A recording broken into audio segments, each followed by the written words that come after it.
porque la patria ni se vende ni se rinde. Adelante, doctor Diego, que el pueblo ecuatoriano lo escucha. Muy buenos días, un respetuoso y cordial saludo para todos quienes constituyen y forman parte de esta emisora, que es parte de la historia de este país, sobre todo de estos años en los que se ha pretendido silenciarle al pueblo ecuatoriano para que no conozca la verdad. Quisiéramos agradecer a su principal ejecutivo, quien con su criterio amplio, con su mentalidad democrática y plural, permite que las distintas corrientes de opinión se expresen y lleguen al oído y al corazón del pueblo ecuatoriano. Saludamos a todos quienes forman parte de esta emisora. Saludamos a los compañeros, a Pepe, a Raúl, a Clever, a César, a Medardo y a quienes contribuyen en la difusión del análisis de la realidad del Ecuador y así también de las sugerencias sobre lo que tenemos que hacer en nuestro país. Quisiéramos saludar de manera respetuosa y fraternal al hermano pueblo de Guayaquil, del Guayas, del litoral y del Ecuador entero. Nosotros quisiéramos transmitir lo que está pasando en el Ecuador, que la gente conozca la información de lo que está sucediendo en nuestro país. Nosotros nos habíamos permitido indicar, por ejemplo, que habían 889,000 jóvenes que no habían entrado a las universidades y que no estaban estudiando y que carecían de trabajo hasta el año pasado, de acuerdo a la información que se publicó en la revista Vistazo del 14 de abril del año 2016. Los datos del Instituto Nacional de Estadísticas y Censos y los datos del Banco Mundial así lo corroboraban. 889,000 jóvenes menores de 29 años. Es decir, son los jóvenes que cuando llegó el gobierno aproximadamente tenían 19, 18 años. Cuando llegó la llamada Revolución Ciudadana al poder hace 124, 125 meses. Pero ese monto de jóvenes que no ingresan al estudio ahora se ha incrementado. Diario Expreso del lunes 5 de junio del 2017, hace un poquito más de un mes, da la información de lo que ha significado justamente el hecho de que ahora en este año se incrementan 120,000 estudiantes adicionales que no ingresaron a las universidades a pesar de que habían salido de los bachilleratos, sobre todo del último año. Si uno suma los 889,000 jóvenes y los 120,000 actuales, queda 1,010,000 jóvenes que no ingresan a las universidades. Uno tiene que preguntarse, ¿qué pasa con la juventud? Resulta desde que llegó Alianza País y la supuesta Revolución Ciudadana, se les apagaron las neuronas. Y entonces ya los jóvenes ya no pueden estudiar en las universidades porque sencillamente se ha vuelto un verdadero enigma esa posibilidad. Nosotros planteamos, y lo hemos sostenido desde hace décadas como Juventud Socialista, que en el Ecuador no es justo que se tomen exámenes sobre lo que no se enseñan en los colegios, primero. Segundo, que debería darse un estudio sistematizado en torno a lo que significa los requerimientos académicos y de formación técnica y científica en las universidades. Los que van a estudiar medicina, enfermería, odontología, tienen que saber las materias y con la hondura y profundidad necesaria para enfrentar aquello desde las especializaciones como por ejemplo químico-biológicas desde el colegio. Quienes quieren estudiar ingeniería, arquitectura, geología, minas y petróleos, las carreras que transforman la naturaleza, tienen que saber matemáticas, física, tendrán que saber química orgánica, tendrán que saber trigonometría, pero eso tiene que formarles en los colegios. Y tiene que los exámenes versar sobre lo que es motivo justamente de conocimiento para la universidad. porque además se ha deteriorado la formación en los colegios de tal manera que algunas personas que logran ingresar a la universidad resulta que luego no pueden permanecer ahí porque el nivel de estudios les deja totalmente desacompasados. Esta es una política deliberada de destruir los sueños y evitar que se incrementen las capas medias. Quieren destruir las capas medias. Es clarísimo, porque las capas medias de la sociedad sobre todo se expresan en los profesionales. ¿Dónde están los escritores, los intelectuales que reflexionan y cuestionan lo que pasa en una sociedad? Justamente la mayoría egresa de las universidades. Lo que han hecho ahora es eliminar incluso a los profesores que nacieron en la década del 40 y del 50, porque los que nacieron en la década del 40 se formaron la universidad en la década del 60, que eran los años de la Revolución Cubana, los años de la lucha por la liberación en África de países como Argelia, países pues como digamos que el caso de Angola y de muchos otros pueblos, al igual que en Asia. Entonces, a ellos los han sacado de las universidades. Y los que nacieron en la década del 50 también los han sacado porque ellos se formaron en la universidad en la década del 70, cuando había las luchas contra la dictadura.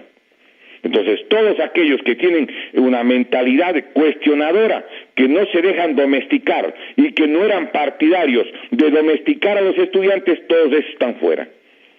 Pero miren ustedes, 1.010.000 jóvenes no ingresan a las universidades, porque el sistema que está diseñado para el acceso a las universidades es un sistema tramposo, absolutamente tramposo. ¿Por qué no se toma como antes, por ejemplo, cuando alguien quería ingresar a la escuela politécnica, la Politécnica del Litoral, o quería ingresar, por ejemplo, a Fuerzas Armadas, habían los prospectos donde estaban las materias que debían conocer con los temas correspondientes para poder ingresar a esas instituciones? Pero eso es lo que ahora está pasando. Un primer dato, por lo tanto, queremos que la gente recuerde. Existe más de 1.010.000 personas que probablemente no serán profesionales y no tendrán las posibilidades de trabajo pues de mejores calidades, y tendrán problemas a lo mejor cuando formen sus familias. Este es un primer aspecto que quisiéramos que la gente no lo olvide. Existe un elemento adicional que nosotros quisiéramos que la gente repare. El gobierno nacional ha planteado de que es necesaria la concertación en el Ecuador, el diálogo. Nadie está en contra del diálogo. Conversar no contamina. Conversar permite tender puentes, escuchar puntos de vista distintos. Escucha el gobierno lo que dice el pueblo y los sectores sociales, los sectores profesionales, y puede también escuchar la gente lo que dice el gobierno. El diálogo enriquece, pero la concertación, el entendimiento, tiene soportes y tiene además fundamentos en los cuales se basa.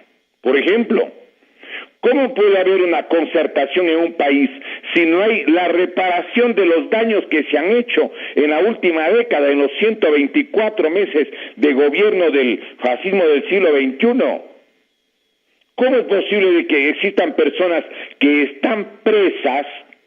Yo creo que sin la debida fundamentación, porque es notorio, quiero recordar, de que en el Ecuador lamentablemente no existen, quiero destacar, en nuestro país no existen, por ejemplo, garantías de lo que es el proceso de administración de justicia independiente.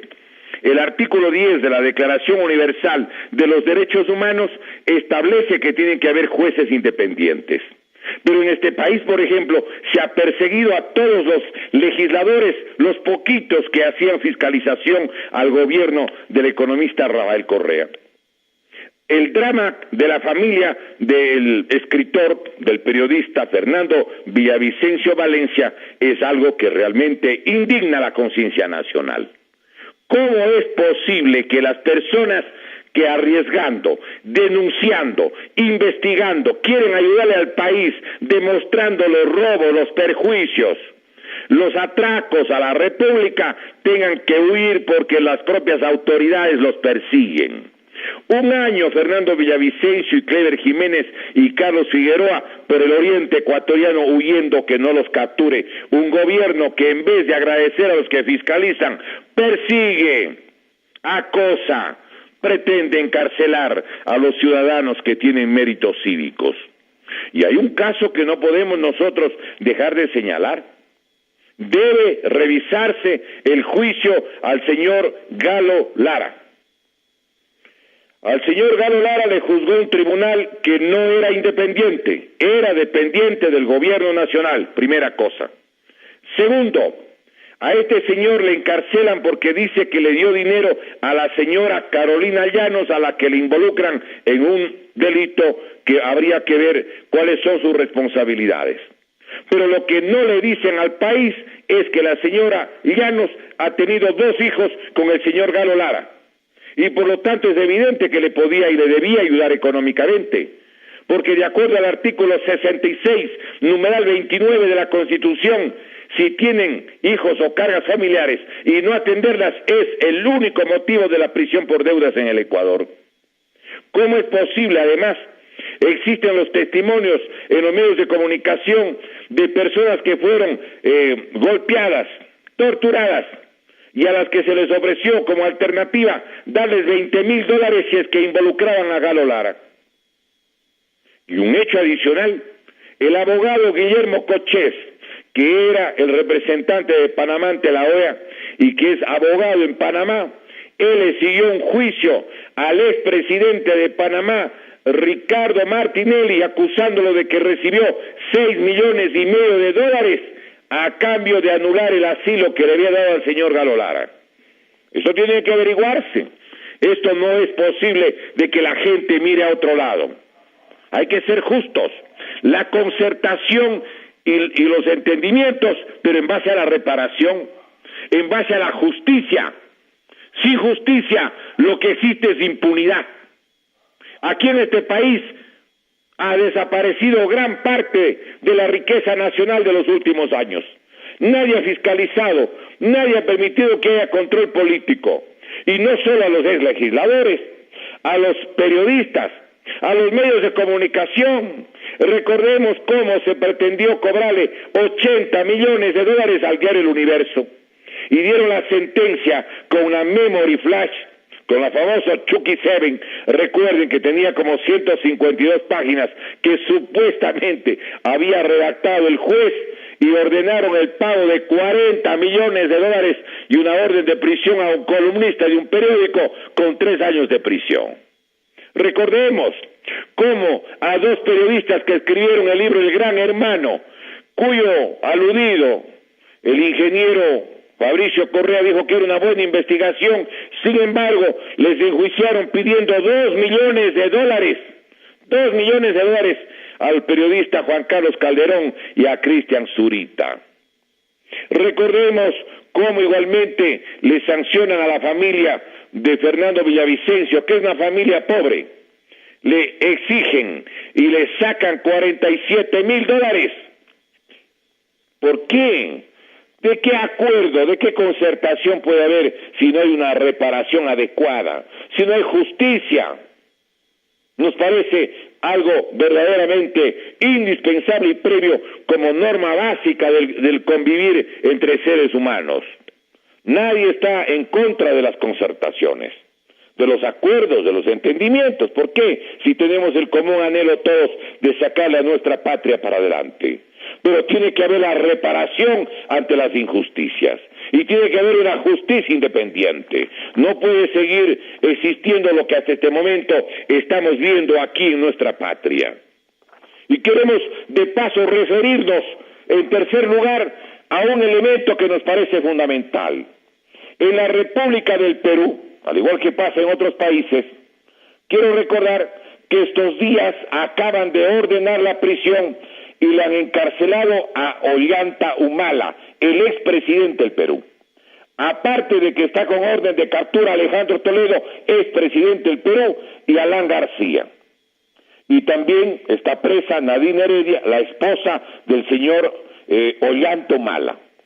Ellos están enjuiciados, ellos están detenidos, porque en la República del Perú existe una administración de justicia independiente y porque existe una clara e inequívoca voluntad política del gobierno peruano para que el asunto de Odebrecht sea debidamente averiguado.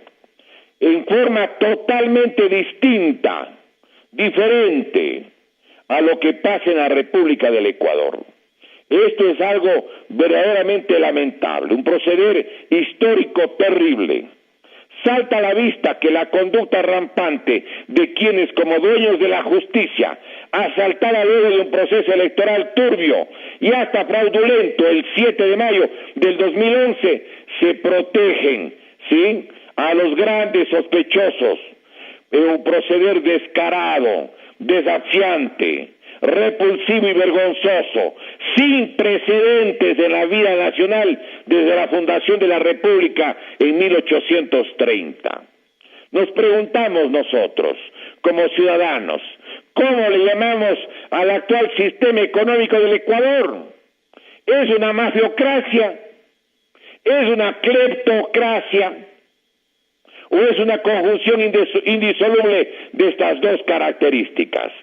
Porque aquí es evidente que algunas autoridades parecerían que desde hace años se organizaron de manera premeditada para el robo y el atraco impune, para depredar la riqueza nacional, para asaltar las arcas fiscales y reformar leyes para que desaparezcan delitos y para blindarse con impunidad inconcebible para las consecuencias jurídicas de sus actos delictivos.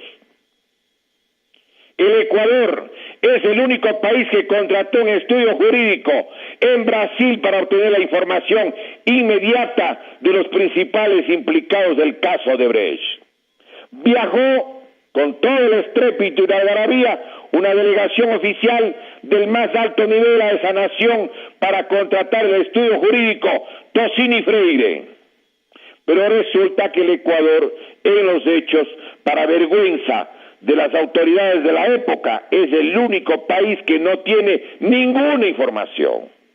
Por eso hemos propuesto que debería viajar una delegación parlamentaria a Brasil para obtener una copia del contrato con ese estudio jurídico Tocini Freire y demandar la devolución de sus fondos por el notorio incumplimiento de su obligación e informar al país.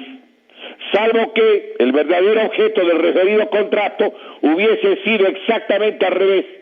Esto es impedir la difusión de los nombres de los involucrados ecuatorianos y de los montos recibidos por la Odebrecht, que es exactamente lo sucedido a la luz de los acontecimientos. No olvidemos que en dicha delegación para contratar al estudio jurídico brasileño viajaron encumbradas autoridades pertenecientes incluso a la Secretaría Nacional Jurídica de la Presidencia de la República del Ecuador en el periodo que lo dirigía el país del economista Rafael Correa. En la República del Perú, el presidente Pedro Pablo Kuczynski, al conocer este escándalo en diciembre pasado, ya emitió hace meses un decreto ejecutivo con 8 decisiones o puntos de cumplimiento obligatorio. Escuchen, por favor, estos 8 puntos que el presidente del Perú, Pedro Pablo Kuczynski, justamente ordenó que se lo respete y aplique en la hermana República del Perú. Primero, ninguna empresa involucrada, óigame, en actos de corrupción pueden contratar o permanecer en el Perú, empezando por la empresa corrupta y corruptora Odebrecht. Ya no está en el Perú. Pero aquí en el Ecuador está tranquila, no ha pasado nada, más feliz que nunca, porque dicen que ha hecho un convenio para quedarse en el Ecuador. ¿A cambio de qué será pues ese convenio? ¿A cambio de callarse? ¿A cambio de no dar nombres? ¿A cambio de no dar montos? ¿Pero qué pasa en nuestro país, por favor? ¿Qué autoridades tenemos? Segundo, Kuczynski plantea que todo funcionario involucrado en actos de corrupción dice, será sujeto de castigo o llamada muerte civil, de tal modo que perdería su puesto de trabajo y nunca más podría ser parte de la administración pública de la administración del Perú. En tercer lugar, todo contrato que cualquier empresa suscribe en el Perú tendrá una cláusula anticorrupción, de tal modo que si se detectase cualquier irregularidad o beneficio indebido en cualquier momento, incluso luego de concluida la obra, quedará anulado dicho contrato, porque así lo establece la cláusula, y la empresa pagará el doble del monto convenido para alguna edificación o servicio a prestar. En cuarto lugar, se destina el triple de fondos para la Fiscalía del Perú para indagar, ubicar y atrapar a los corruptos que hubiesen perjudicado al erario público de la hermana República. En quinto lugar, se ordena establecer un sistema para premiar a ciudadanos honestos a quienes se brindará protección. En sexto lugar, los 262 millones de dólares ya cobrados como garantías a la empresa Odebrecht se destina íntegramente a la investigación más cabal sobre las incorrecciones de esta y de otras empresas en dicho país. En séptimo lugar, se crea una comisión de integridad para que, en forma independiente a lo que pueda realizar la Fiscalía peruana, receten, investiguen y procesen denuncias públicas o reservadas. En octavo lugar, escúchese, se ordena, miren ustedes, se ordena en el Perú que se agoten todos los trámites y gestiones para detener y enjuiciar con las garantías del debido proceso entonces al expresidente Alejandro Toledo en cualquier país del mundo en el que se encuentre, y a cuantas otras autoridades o funcionarios resulten involucrados a futuro. Luego se dieron las órdenes de detención y de investigación para Ollantumala y para el señor Alan García. Miren ustedes, qué distinto. En el Perú el señor Fujimori está preso. Le descubrieron que se había llevado junto con Vladimiro Montesinos 10.800 millones de dólares y había violado derechos humanos y está preso. Aquí no pasa nada. Aquí les dan todo tipo de protección, les dan guardia particular, les dan todo tipo de canonjías y protecciones. Al revés completamente. Miren, compatriotas, esta conducta permisiva, ¿cómo es posible que persista? Las actuales autoridades del Ecuador deben saber que ellos tienen una obligación con el pueblo y con la historia, o quieren pasar como encubridores. Preguntamos, ¿no es eso evidentemente lo que tienen que dirimir? Los ecuatorianos debemos conocer que medios de comunicación de 11 países conformaron el proyecto periodístico Lavallato para realizar y analizar los casos de soborno de la Odebrecht y descubrieron que la empresa brasileña cobró casi 6.000 millones de dólares adicionales a los montos de adjudicación inicial de cada contrato. En la investigación, Ecuador ocupa el sexto lugar en el ranking de los países donde la Odebrecht cobró más sobreprecios. La cifra del perjuicio en el Ecuador asciende a 533 millones de dólares. Escúchese, 533 millones de dólares. Según se desprende de la comparación de los contratos iniciales y los millones de dólares, según evidentemente lo que significan las actas finales. Una obra emblemática de la que tanto se jactaba el presidente Correa, la hidroeléctrica Mandariacu, varió el precio, valía 125 millones, luego costó 227 millones. Un incremento de 102 millones de dólares. El poliducto Pascuales Cuenca, según este estudio, varió de 370 a 602 millones. Un aumentito de 232 millones de dólares. Y estaban queriendo entregar TAME por 60 millones de dólares, por la cuarta parte de este monto. El trasvase Daule-Vinces varió el precio de 191 millones a 294 millones de dólares, con un incremento de 103 millones de dólares, y así por el estilo. Uno de los medios que difundió estos datos del proyecto periodístico Lavallato fue Diario Expreso, edición del martes 20 de junio del 2017 en la página 4. Cabe destacar que en el gobierno del economista Rafael Correa se anuló toda fiscalización y control político. En una administración gubernamental que duró 124 meses y donde el oficialismo manejó más de 400.000 millones de dólares. Óigame, el vicepresidente de la República, Jorge Gras, dice que le sacó a patadas desde su oficina al gerente de la Odebrecht, a Marcelo Odebrecht. Como este ejecutivo está preso en Curitiba, Brasil, por 19 años, no puede aclarar en qué glúteo recibió semejante puntazo con calzado número 35, como imborrable recuerdo de la República del Ecuador. Pero lo que sí se conoce es que a la par de semejante hipotética patada, jamás vista ni en el estadio de Maracaná, la constructora Norberto Odebrecht de Brasil recibió en el Ecuador desde el año 2011 al 2015 en suculentos contratos el monto de 3.267 millones de dólares. Óigame, 3.267 millones de dólares, según lo refiere la revista Vistazo, número 1186 del 26 de enero del 2007 en la página 9. Cantidad que debería encuadrarse en los montos de esta empresa en cuanto a lo que entrega en coimas, que va del 10% al 30%. En 3.267 millones es fácil de que cuando menos haya entregado unos 350 millones de dólares.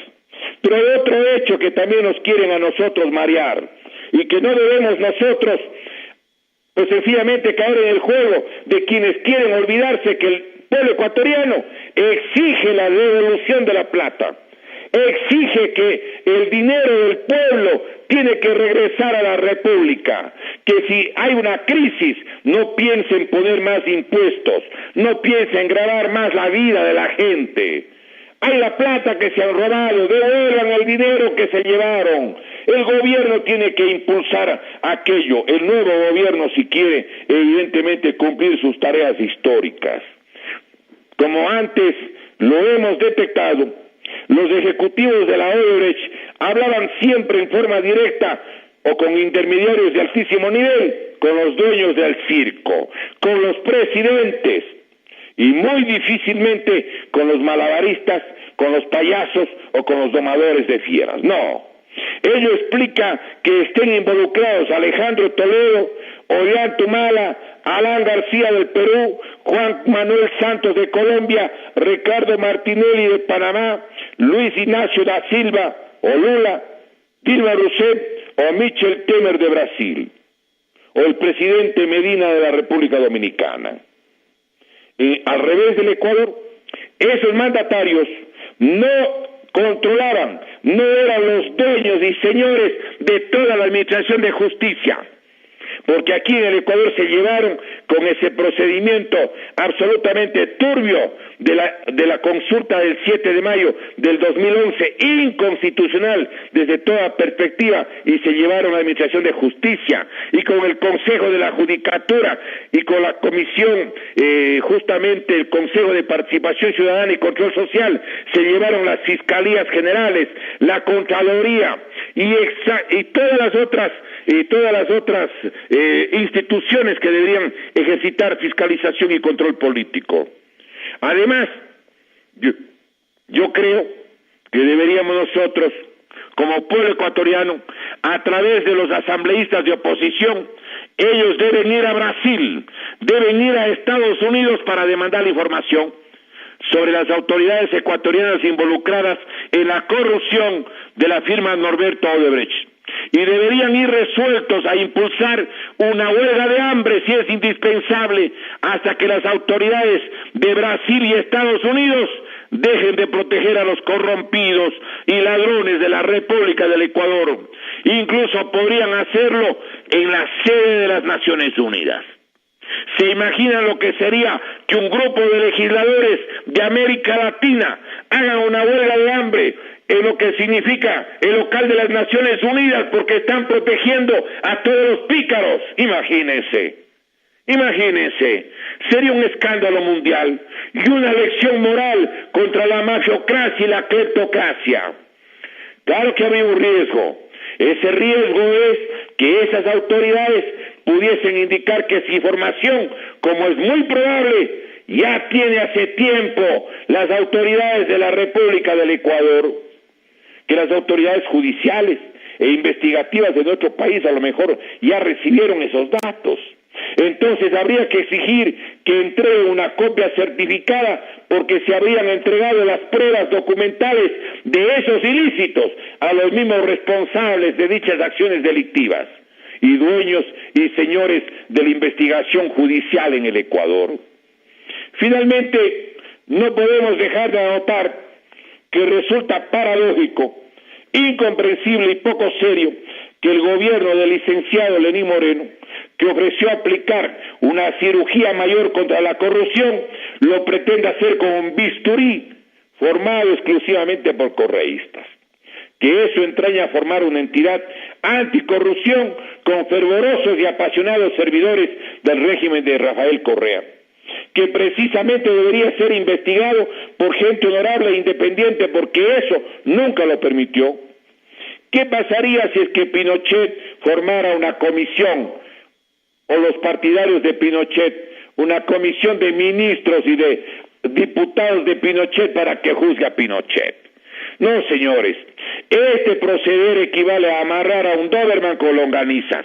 No, señores, cuando en el país ya existe una idónea y respaldada por toda la ciudadanía que tiene decoro, porque aquí en el Ecuador ya hay una Comisión Nacional Anticorrupción, formada por prestantes ciudadanos que gozan de prestigio bien ganado en una larga vida de pulcritud y proceder cívico intachable. Pero hay otros temas que no quisiéramos dejar de anotar antes que el tiempo justamente se vaya agotando. Miren ustedes, hay algo que nos parece necesario de señalar y de advertir. Están pretendiendo, dicen, estimular a la industria en el Ecuador y van a hacer una devaluación fiscal. ¿Pero en qué consiste la devaluación fiscal? Resulta que quieren evitar que los empresarios aporten lo que le corresponde al Instituto Ecuatoriano de Seguridad Social. Ustedes saben que aproximadamente el 20.3% de la remuneración del trabajador va a la seguridad social. De ese 20 y pico, el 11.15 es que corresponde a la remuneración del trabajador y la otra parte al empleador. Pero están pretendiendo que no le entreguen la cantidad que corresponde del sector empresarial al IES. Aquí uno tiene que preguntarse, ¿qué quieren hacer con el IES? ¿Quieren colapsarle? ¿Quieren, pero realmente, que esta institución vaya a manos privadas alegando de que el Estado no ha podido manejarlo? Hay como 13.900 millones de dólares que se llevaron durante el gobierno de la supuesta Revolución Ciudadana y que no han devuelto.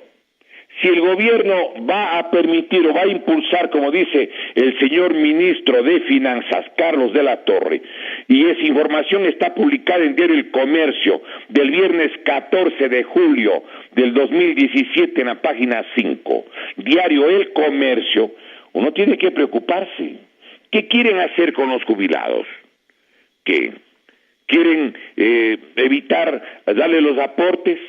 Ya están tomando los recursos de los jubilados precisamente, y ya lo han tomado, el gobierno lo ha tomado ya, recordemos, 8.000 millones primero, y dejó bonos, luego el gobierno reformó el artículo 237 de la Ley de la Seguridad Social y dejó de entregarle lo que le ordena el artículo 371 de la Constitución, y decidieron no darle un centavo en vez de darle los 1.100 millones de dólares que le correspondía en el año 2015, en el año 2016, en el año 2017. ¿Qué quieren hacer? Que este grupo humano, el de los ancianos de este país, de los jubilados de la República, queden en condiciones de desamparo. ¿Acaso no existen inmensas cantidades de reclamos de la calidad de los medicamentos genéricos? ¿Por qué desaparecieron el Instituto Izquieta Pérez, que era el que controlaba y garantizaba la calidad de los fármacos en el Ecuador? No querían que controle la calidad de los medicamentos genéricos, presumiblemente. ¿Qué les está pasando? Recordemos lo que decía Christine Lagarde, autoridad máxima del Fondo Monetario Internacional. Ella advirtió como quien no dice nada. Recordemos, sí, parecía militante de Alianza País, decía, ahora los ancianos viven demasiado y eso es un riesgo para la economía global. Hay que hacer algo y ya. Sí, señor. Pero no pueden poner en riesgo la integridad, la vitalidad, las condiciones de vida de un grupo de ecuatorianos que se acerca al 500.000 de personas. Están poniendo en riesgo las condiciones físicas, las condiciones de vida de estas personas, y eso es algo que vale la pena señalar, no podemos dejar aquí de adoptar nosotros. Entonces, en este sentido, quisiéramos, obviamente, llamar la atención a los trabajadores, a las organizaciones populares, a las organizaciones de jubilados, para que estemos atentos respecto a esta pretensión en lo que llaman ellos justamente la devaluación fiscal, donde pretenden dejar de dar los aportes de la parte empleadora a la seguridad social. Y claro, hay que preguntar, ¿y de qué manera van a sustituir o van a devolver ese dinero posteriormente a los, como correspondería, a las organizaciones de jubilados y afiliados? Esto es importante que la gente conozca, que la gente sepa. Pero además, yo quisiera aquí hacer un señalamiento complementario, que me parece importante. Miren, en nuestro país, creo, y es indispensable que hagamos algo, que intentemos recuperar los recursos fiscales de nuestro país, que los dineros que se han llevado sean recuperados por el pueblo ecuatoriano. Por ejemplo, queremos hacer un señalamiento. Debe en nuestro país establecerse como reforma constitucional o como artículo de una ley lo que significaría el derecho de recuperación del patrimonio público. En este sentido, quisiéramos hacer la siguiente observación. Miren ustedes, ¿qué es lo que está pasando en nuestro país? Resulta que alguien se lleva el dinero y sencillamente nunca más lo devuelve. Quisiéramos plantear lo siguiente, que debe haber un artículo, sea en la Constitución o en una ley, que determine que el Estado ecuatoriano proclama y reconoce el pleno derecho de recuperación tanto del fisco como del pueblo mediante las acciones legales pertinentes a través de sus autoridades o representantes de elección popular en forma imprescriptible, sin límite de tiempo, de todos los bienes o montos sustraídos por actos de corrupción, privatizaciones, concesiones o ilegalidad de funcionarios públicos y o ciudadanos y entidades particulares, de forma individual o asociada, así como de jueces y autoridades cómplices de dichos actos lesivos al patrimonio fiscal o colectivo. Y queremos plantear, porque estamos presentando en la Comisión Nacional Anticorrupción una propuesta que nos parece indispensable.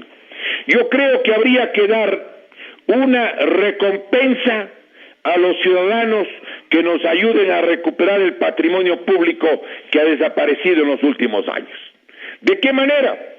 Que el Estado ecuatoriano reconozca una recompensa de hasta el 10%, por ejemplo, para todo ecuatoriano o extranjero que dentro o fuera del Ecuador brinde informaciones precisas, públicas o reservadas, encaminadas a ubicar y recuperar los montos económicos o bienes que son propiedad del pueblo ecuatoriano, y que a causa de la corrupción hubiesen sido depositados en cualquier país del mundo, sea paraíso fiscal o no.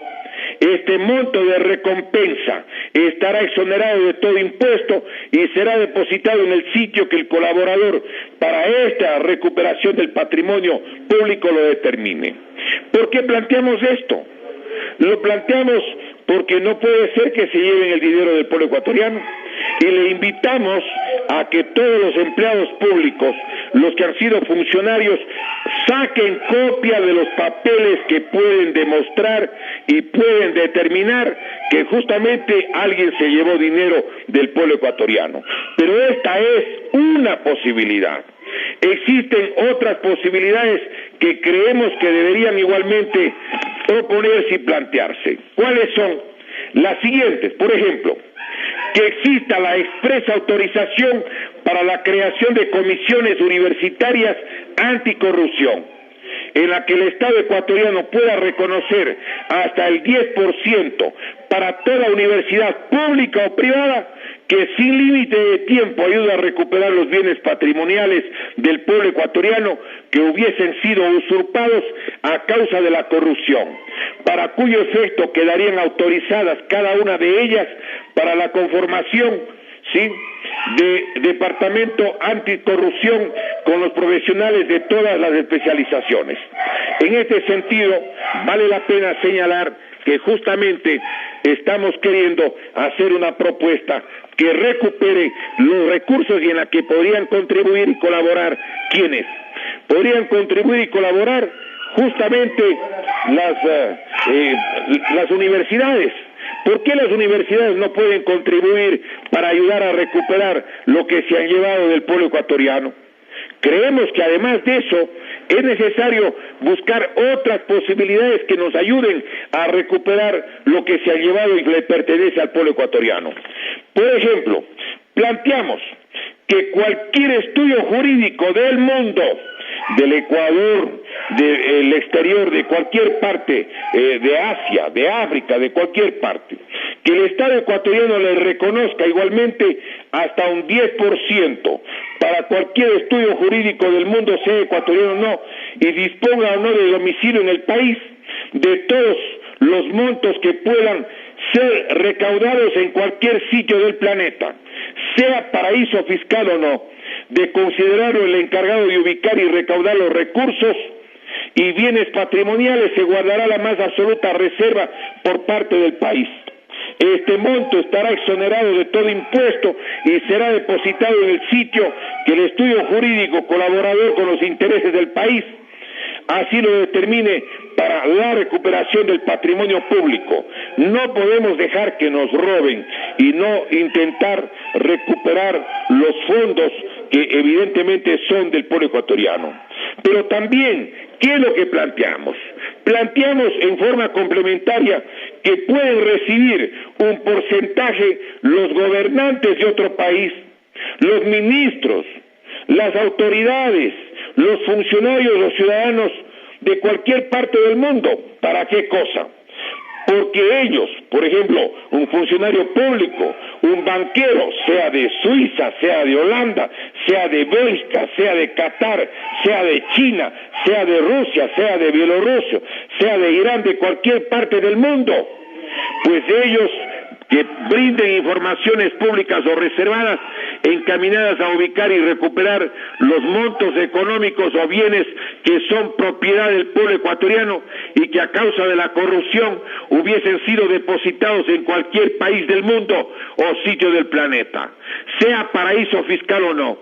Este porcentaje estará exonerado de todo impuesto y será depositado en el sitio que el colaborador con el pueblo ecuatoriano lo determine.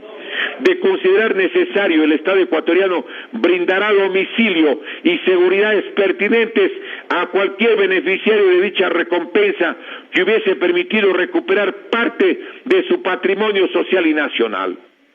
Esta propuesta apunta que los actuales funcionarios públicos incluidos los de máxima confianza, desde ya guarden todos los documentos o sus copias o los datos precisos en donde están depositados los dineros del pueblo ecuatoriano, que en definitiva se cumpla lo que advierte el Evangelio. Los más grandes secretos un día se vocearán en las terrazas. Miren ustedes, ¿es posible o no es posible intentar recuperar la riqueza nacional? Por supuesto. Estas son proposiciones, son planteamientos que estamos llevando a la Comisión Nacional Anticorrupción. ¿Por qué? Porque el pueblo ecuatoriano no puede dejarse atropellar, no puede dejarse saquear y sencillamente dejar que los que se han robado la plata se enriquezcan y queden, pues sencillamente, diríamos, contentos, y el pueblo ecuatoriano con los brazos cruzados. Pero quisiéramos también hacer una pequeña relación final. Ayer, el diario Expreso de Guayaquil informa de que el expresidente Rafael Correa tiene una escolta en Bélgica, y por cada uno de los funcionarios, que entiendo que son como 8 o 10 de ellos, ¿sí?, reciben solo en viáticos $7,200, cada uno. Hagan la cuenta, más habría que pagar, entiendo, pues, departamento, determinado tipo de otros gastos. Es decir, le dan un trato que ningún presidente antes o vicepresidente de la República ha tenido. Pero además de ello, resulta que el Estado tiene que pagar y cubrir esos gastos. Miren, ¿creen ustedes justo el planteamiento nuestro? Lo que nosotros pensamos que debe pasar es que las empresas multinacionales, las corporaciones extranjeras, que son las que se han favorecido del gobierno de Rafael Correa, ellas deben ser las que le den protección. ¿Cómo puede el pueblo ecuatoriano, que ha sido perjudicado con su política, no solo con el manejo económico, sino adicionalmente, recordemos con qué otra situación ha sido perjudicado, recordemos, con decisiones como entregar la telefonía celular, entregar las minas, entregar justamente todo lo que tiene que ver en el caso de nuestro país, porque se han llevado gran parte del patrimonio social y nacional estas multinacionales. No es el pueblo ecuatoriano el que se ha favorecido con esa política. Recordemos quiénes son los que se han favorecido con las políticas del gobierno del presidente Rafael Correa. Ha sido Petrochina, ha sido Petrooriente, ha sido la Andes Petroleum, la Repsol de España, la Agip Oil de Francia, han sido las compañías como Sinopec. Entonces lo lógico sería que estas compañías, que estas empresas le den y le financien la protección del presidente. No nos parece justo que el pueblo ecuatoriano, que es el perjudicado de esta política, sea el que tenga que financiar.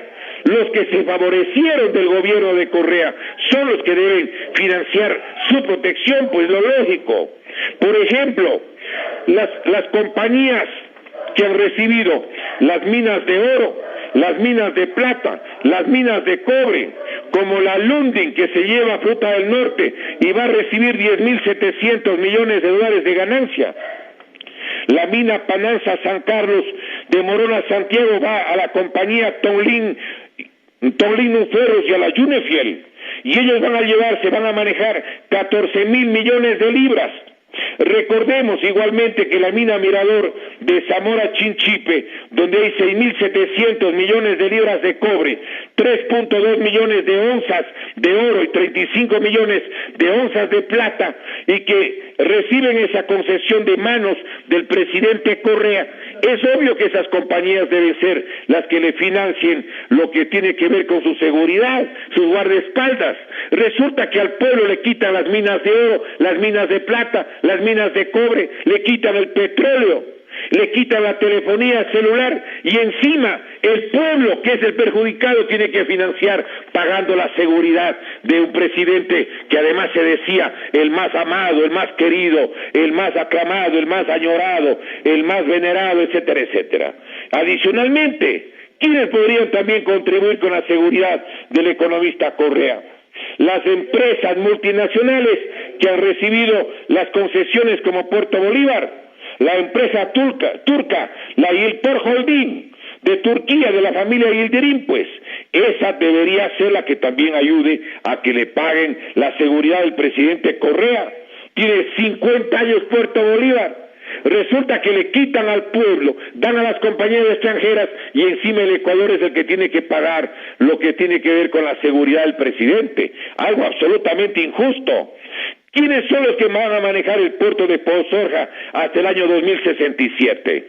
La DP World Investment, que recordemos pues es la empresa que tiene un dueño, se llama Ahmed bin Sulayem, que es el sultán de Dubái. Que el sultán de Dubái, que es el que va a manejar estos beneficios por medio siglo, por 50 años, sea él pues el que le dé la protección, que sean ellos los que les den los guardaespaldas. No, los guardaespaldas van a ser miembros de instituciones a las que ha atacado y ha desmantelado el gobierno, pues, o ha pretendido desestructurarle. ¿Por qué no le paga igualmente la seguridad del presidente Correa, la multinacional que es Agencias Universales AGUMSA, que justamente es la que va a manejar el puerto de Manta durante 40 años? ¿Quiénes son, por ejemplo, los que van a recibir la empresa TAME, la flota petrolera ecuatoriana? Existen una o dos compañías peruanas que se llevaron las fábricas de cemento del Ecuador. No se llevó otra empresa peruana, la fábrica, el ingenio azucarero Astra. No están vendiendo 49 bombas de gasolina, no están entregando las tierras rurales de costa, sierra y oriente, conforme lo permite la Ley de Tierras Rurales y Territorios Ancestrales, publicada en el suplemento del Registro Oficial 711 de lunes 14 de marzo del año 2016, pues que sean las multinacionales las que le den todo tipo de beneficios, todo tipo de protecciones. Ellos se han favorecido. Han sido las multinacionales, las corporaciones extranjeras, las empresas mimadas y favorecidas del gobierno del economista Rafael Correa. Compañero Diego, disculpe que lo interrumpamos. Nos están haciendo señal de cabina que el programa del día de hoy ha concluido, compañero Diego. Le rogamos que usted lo despida. De Quimsacocha, el proyecto Gavi, el proyecto Río Blanco. Entonces, ¿qué es lo lógico? Lo lógico es que los que se favorecieron del gobierno de Correa le den la seguridad a Correa. Porque el pueblo ecuatoriano que ha sido perjudicado, que ha sido despojado, pueblo ecuatoriano al que además quiero recordar se queda sin ingresos. Por ejemplo, pierden 3.000 millones de dólares en lo que tiene que ver, por ejemplo, con la telefonía celular. Entonces, en esa perspectiva, nosotros quisiéramos hacer una reflexión. Quien debe darle la seguridad al presidente Correa son sus beneficiarios, sus usufructuarios, y el pueblo perjudicado, el pueblo al que ha reprimido, el pueblo al que ha insultado, el pueblo al que ha ofendido y ha ultrajado, no tiene por qué darle la seguridad. Compatriotas, seamos justos. Quien ha entregado el patrimonio social y nacional del país, encima quiere que le paguen, que le den seguridad, justamente cuando él es el responsable de todos estos perjuicios. De esta manera, queremos el día de hoy concluir nuestro programa agradeciendo especialísimamente al director de este medio de comunicación, a quienes son sus colaboradores, a quienes además nos dispensan su atención en la ciudad de Guayaquil, del Guayas, del litoral, del Ecuador entero y a través del internet fuera del país. Compatriotas, levantamos el lema permanente: la patria ni se vende ni se rinde, la patria con el alma se defiende. ¡Viva el Ecuador libre y eterno! No nos vencerán, porque estamos resueltos a luchar y estamos resueltos a vencer. Dios mediante, continuaremos este análisis y estas programaciones el próximo día domingo a partir de la hora de siempre. El programa empieza a las 10 de la mañana y a las 10:30 les acompaña Diego Delgado, pues como todas las semanas. Muchísimas gracias.